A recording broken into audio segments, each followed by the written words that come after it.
والسلام على سید المرسلین اما بعد فاعوذ باللہ من الشیطان الرجیم بسم اللہ الرحمن الرحیم الصلاة والسلام علیک یا رسول اللہ وعلی آلک واصحابک یا حبیب اللہ الصلاة والسلام علیک یا نبی اللہ وعلی آلک واصحابک یا نور اللہ۔ آج ایک بڑا ہی عجیب و غریب بھی اور دردناک واقعہ بھی ہے۔ نبی پاک علیہ السلام سے ہم سب کو بے انتہا محبت ہے اور یہ ایمان کی جان ہے۔ نبی پاک سے محبت نہیں تو ایمان بھی کمپلیٹ نہیں ہوتا، اور جب نبی پاک علیہ السلام کو تکلیف پہنچے یا نبی پاک علیہ السلام کو کسی طرح کی کوئی ایذا پہنچے تو یقیناً جب امتی اس کو پڑھتا ہے سنتا ہے تو دل پر بھی تکلیف ہوتی ہے۔ ایک ایسا ہی واقعہ جس میں ہمارے آقا علیہ السلام کو تکلیف پہنچائی گئی، نبی پاک علیہ السلام پر جادو کیا گیا۔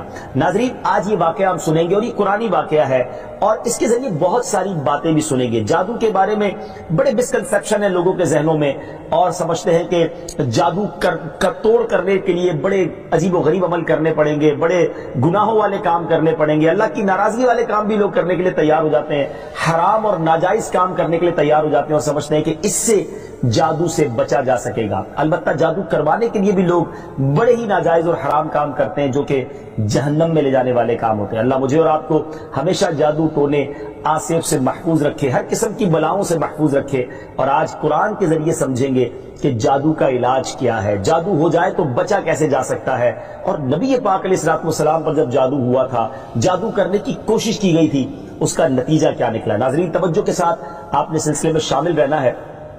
روایت یہ ہے کہ لبید بن عاصم یہودی اور اس کی بیٹیوں نے نبی پاک علیہ السلام پر جادو کر دیا، جس کا اثر پیارے آقا علیہ السلام کے جسم پر نمودار ہوا۔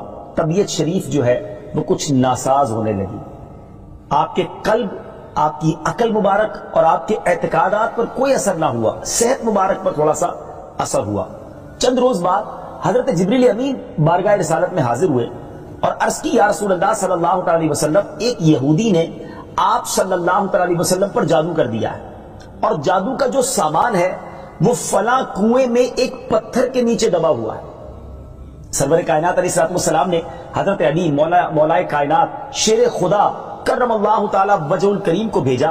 انہوں نے کنویں کا پانی نکالا اور پتھر اٹھایا تو اس کے نیچے سے کھجور کے گھابے کی تھیلی برآمد ہوئی، یعنی کھجور کے جو چھلکے ہوتے ہیں اس طرح کی تھیلی برآمد ہوئی، اور اس میں نبی پاک علیہ السلام کے منہ مبارک جو کنگھی سے ٹوٹے تھے، اور کنگھی کے ٹوٹے ہوئے کچھ دندانے، اور ایک ڈور یا کمان کا چلہ جس میں 11 گٹھانے لگی ہوئی تھی، اور ایک موم کا پتلا تھا جس میں 11 سوئیاں چبھی ہوئی تھی۔ یہ سب سامان پتھر کے نیچے سے نکلا، اور یہ مولا علی کرم اللہ تعالی وجہ الکریم یہ سارا سامان لے کر نبی پاک علیہ السلام کی بارگاہ میں آ گئے۔ اس کے بعد سبحان اللہ، اب اس کا توڑ کیسے آیا، اس کا علاج کیسے ہوا، اس کا حل کیا نکلا؟ جبریل امین اللہ تبارک و تعالیٰ کی بارگاہ سے سورہ فلق اور سورہ ناس لے کر حاضر ہوئے، یعنی اب جو سورہ فلق اور سورہ ناس ہے وہ نازل ہوئیں، اور ان دونوں صورتوں کو ملائیں تو ناظرین اس میں 11 آیتیں ہیں۔ ہر ایک آیت کے پڑھنے سے ایک ایک گرہ کھلتی جاتی تھی، یہاں تک کہ سب گرہیں کھل گئیں، اور پیارے آقا علیہ السلام بالکل شفا یاب ہو گئے۔ سبحان اللہ، سبحان اللہ۔ ناظرین، اب اس واقعے سے بہت ساری باتیں میں نے اور آپ نے سیکھنی ہیں۔ پہلی بات یہ ہے کہ یہ بخاری شریف میں ہے کہ پیارے آقا علیہ السلام جب بستر شریف پر تشریف لاتے تو اپنے دونوں ہاتھوں پر دم کرتے اور اپنے سر سے پاؤں تک پورے جسم پر اپنے ہاتھوں کو پھرایا کرتے، جہاں تک دست مبارک پہنچ سکتے یہ عمل 3 مرتبہ فرماتے، یعنی نبی پاک علیہ السلام ان دونوں صورتوں کا اپنے اوپر بھی دم کیا کرتے۔ اور ایک اور جگہ پر بھی یہ ہے، حدیث عائشہ رضی اللہ تعالیٰ عنہ میں ہے کہ جب نبی پاک علیہ السلام کے گھر والوں میں سے کوئی بیمار ہوتا تو آپ علیہ السلام ان دونوں صورتوں کو پڑھ کر اس پر دم فرمایا کرتے تھے۔ تو یہ نبی پاک کے معمول میں تھا۔ تو آج اگر ہم میں بھی کوئی بیمار ہو جائے، فیملی میں کوئی بیمار ہو جائے، اپنے آپ کو من آفتوں سے بچانا چاہتے ہیں تو اول آخر 3 بار درود پاک پڑھیں، سورہ فلق اور سورہ ناس کی تلاوت کریں، اپنے ہاتھوں پر دم کر کے اپنے جسم پر پھیر لیں، کسی مریض پر دم کر دیں، انشاءاللہ اس کی برکت ملے گی۔ یہاں ایک اور مسئلہ بھی سیکھنے کو ملے گا کہ تعویذات اور عملیات میں جس میں کوئی لفظ کفر و شرک کا نہ ہو وہ جائز ہے۔ اسی طرح گنڈے بنانا اور ان پر گرے لگا کر آیات قرآن اور اسماء الہیہ پڑھ کر پھونک مارنا بھی جائز ہے، یعنی تعویذات اگر شرک سے پاک ہیں، اگر کفریہ کلمات سے پاک ہیں تو وہ کرنے میں کوئی حرج نہیں، وظائف کرنے میں کوئی حرج نہیں، یہ قرآن و حدیث سے ثابت ہے اور آپ نے یہ سنا۔ ناظرین سیکھنے کو کیا مل رہا ہے؟ خلاصہ یہ ہوا کہ سورہ فلق یعنی قل اعوذ برب الفلق اور قل اعوذ برب الناس، یہ دونوں صورتیں جن اور شیاطین، نظر بد اور آسیب اور تمام امراض خصوصاً جادو ٹونے کا مجرب علاج ہیں۔ ان کو لکھ کر تعویذ بنائیں، گلے میں پہنائیں اور ان کو بار بار پڑھ کر مریض پر دم کریں اور کھانے اور پانی اور دواؤں پر پڑھ کر تھوک دیں اور پھر مریض کو کھانا وغیرہ کھلائیں، انشاءاللہ عز و جل ہر مرض اور بالخصوص جادو ٹونا دفع ہو جائے گا، مریض شفا یاب ہو جائے گا۔ اسی طرح قرآن مجید کی دوسری تمام صورتوں کی خصوصی خواص ہیں جن کو بہت خوبصورت کتاب جنتی زیور ہے اس میں بھی آپ پڑھ سکتے ہیں ناظرین۔ اسی طرح ہمیں چاہیے کہ قرآن پاک کی تلاوت کرتے رہیں، قرآن پاک کی ہر حرف میں شفا ہے، برکتیں ہیں، اور آج خاص طور پہ ہمارے ناظرین کو گویا وظیفہ، قرآنی وظیفہ مل رہا ہے۔ بہت سارے ناظرین یہ گزارش کرتے ہیں کہ ہمیں کوئی وظیفہ بتایا جائے، تو دیکھیں آج تو قرآن کے ذریعے، اور وہ وظیفہ جو نبی پاک کو رب کی طرف سے عطا ہوا، پیارے آقا علیہ الصلوۃ والسلام کو بھی شفا نصیب ہوئی، تو ہمیں ضرور اس کو اپنانا چاہیے۔ ناظرین اس سے پہلے کہ میں مزید اس معاملے میں آگے بڑھوں، میں چاہتا ہوں کہ دونوں صورتوں کی تلاوت اور اس کا ترجمہ پہلے سن لیتے ہیں اور پھر مزید اس بارے میں بات کرتے ہیں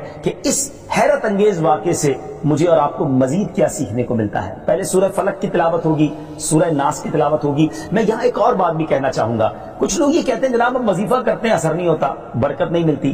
پہلے یہ چیک کر لیں کہ آپ کے مخارج ٹھیک ہیں، آپ تلاوت صحیح مخارج کے ساتھ کرتے ہیں۔ تو اب جو تلاوت آپ سنیں گے نا تو اس میں یہ بھی چیک کر لیں کہ آپ کیا اسی طرح کے تلفظ کے ساتھ پڑھتے ہیں، اور اگر مسٹیک کر رہے ہیں تو قرآن پاک صحیح طریقے سے پڑھیے، پھر دیکھیے اس کی کیسی برکتیں ملتی ہیں۔ آئیے سورہ فلق اور سورہ ناس کی تلاوت اور اس کا ترجمہ۔ قل اعوذ برب الفلق من شر ما خلق ومن شر غاسق اذا وقب ومن شر النفاثات في العقد ومن شر حاسد اذا حسد۔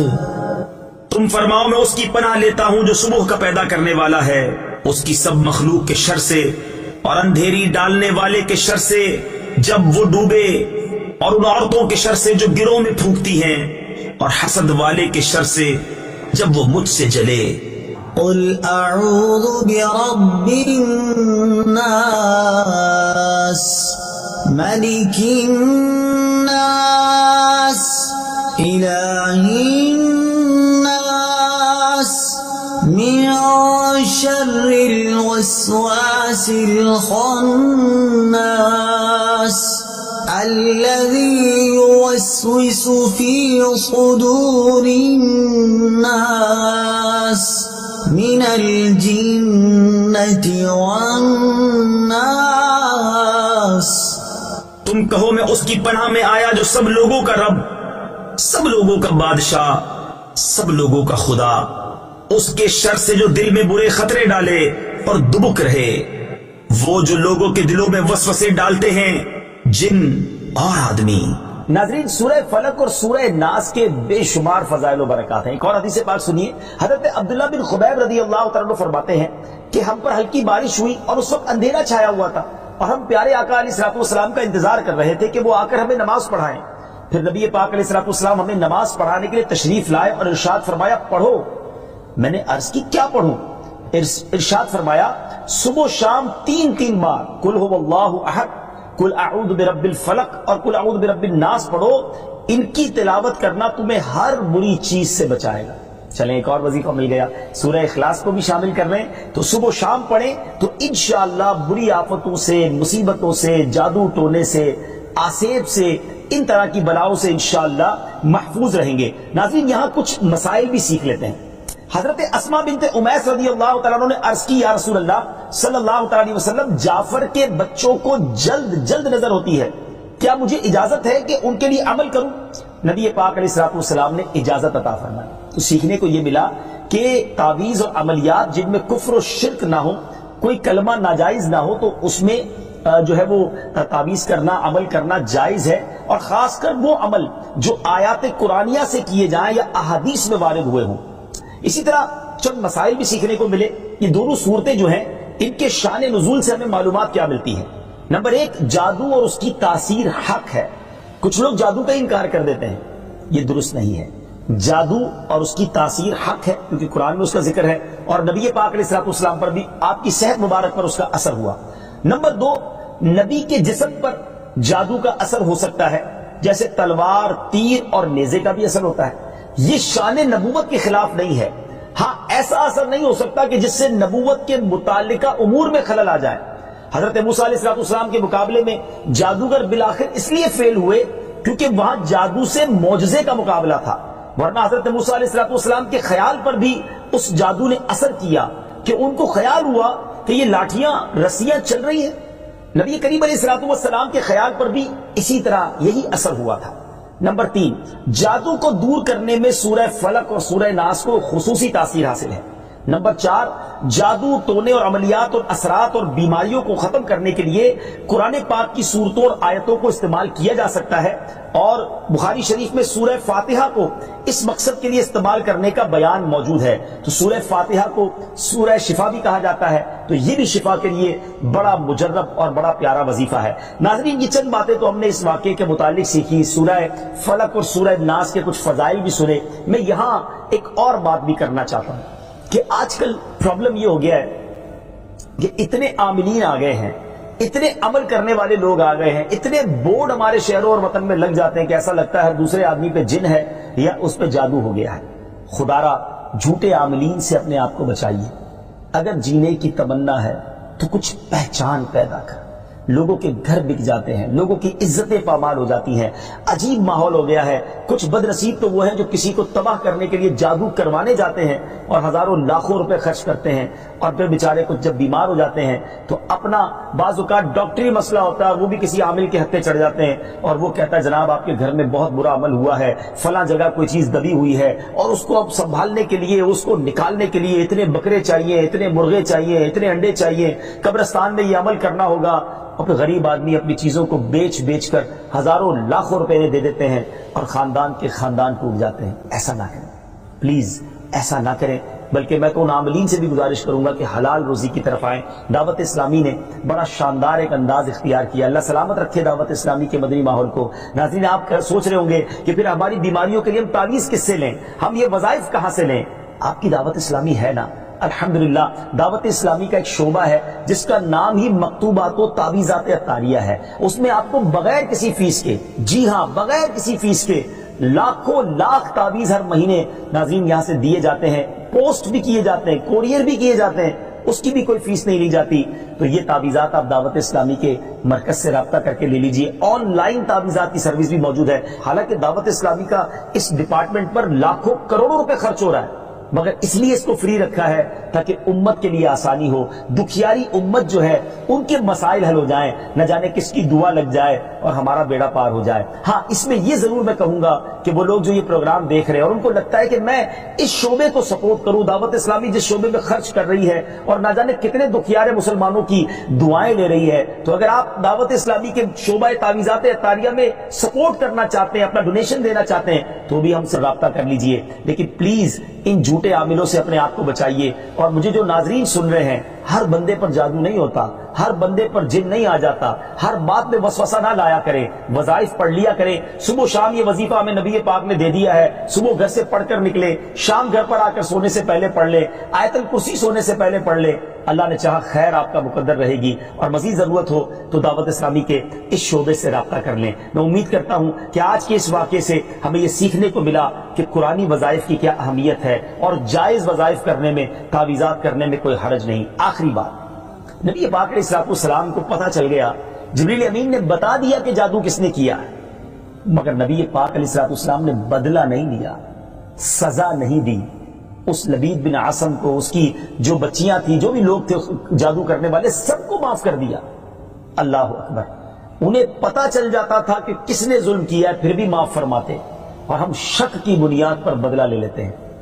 کوئی عامل کہہ دیتا ہے تمہارے گھر میں سین نام کی کوئی عورت ہے، اس نے یہ کیا ہے، اب جتنے سین نام والے ہیں سب کے ساتھ بدگمانی شروع، جب سے سب سے لڑائی شروع، سب کے بارے میں برا سوچنا شروع۔ انسان ہی سے غلطی ہوتی ہے. معافی کرنے والا ذہن رکھیے. معاف کریں گے اللہ تعالیٰ آپ کو معاف کر دے گا. رحم کریں گے آپ پر رحم کیا جائے گا. اللہ مجھے اور آپ کو نبی پاک علیہ الصلوۃ والسلام کی اس مبارک سیرت سے سیکھنا نصیب فرمائے کہ اگر کسی سے غلطی ہو بھی گئی ہے, کسی نے ہمارا برا چاہا بھی ہے اور پتہ بھی چل گیا ہے, تو معاف کرنا اللہ کو بڑا پسند ہے. مشکل ضرور ہے, دل چاہتا ہے میں بھی بدلہ لوں, لیکن مزہ بھی تو یہی ہے نا کہ دل چاہ بھی رہا ہے, غلط بھی کیا ہے سامنے والے نے, اور میں بدلہ لے بھی سکتا ہوں, پھر بھی اللہ کی رضا کے لیے معاف کر دیں اور اس نیت سے معاف کریں میرے مالک میں تیرے بندے کو معاف کر رہا ہوں, تو مجھ گناہگار کو معاف فرما دے. اللہ کریم ضرور کرم فرمائے, اور یہی اسلام کی خوبصورتی ہے. اللہ مجھے اور آپ کو معافی اور درگزر کا ذہن نصیب فرمائے.